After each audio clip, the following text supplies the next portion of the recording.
What's up, Arsenal fans? Arsenal Dan, and I kind of went off the idea of doing these kind of videos, but after last week's performance, it's still taking me a while to consume what is going wrong at Arsenal. I was at the Emirates last week, and when the fourth goal went in, I can tell you about 2,000 or 3,000 people left.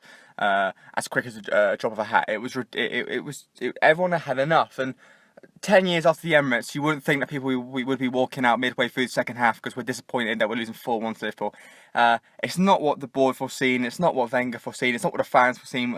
We've been sold a lie, but going on to it this weekend, it's hard to sort of look past the fact that we need to get 3 points when the problem at Arsenal is far greater.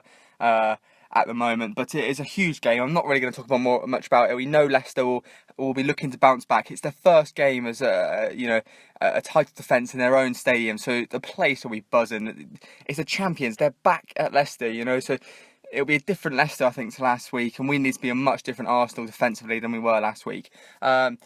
As far as predictions go, I think we'll concede. I think if Sanchez is up for it and played in the right position, if Ozil's involved, Koscielny hopefully, and Giroud maybe, I can see us getting goals. Robert Hoover's back for them, which is a massive boost because obviously Morgan and Hoover are quite the duo, and as they were last season. So we'll see there.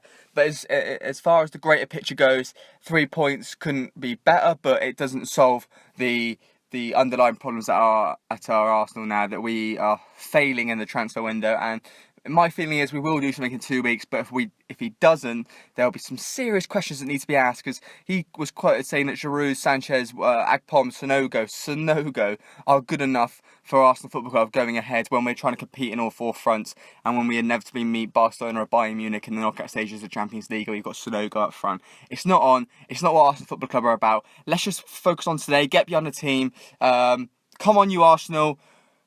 I'm not sure if I'm going to continue doing this, but there we are. I wanted to voice my views. Arsenal Dan. Cheers, guys.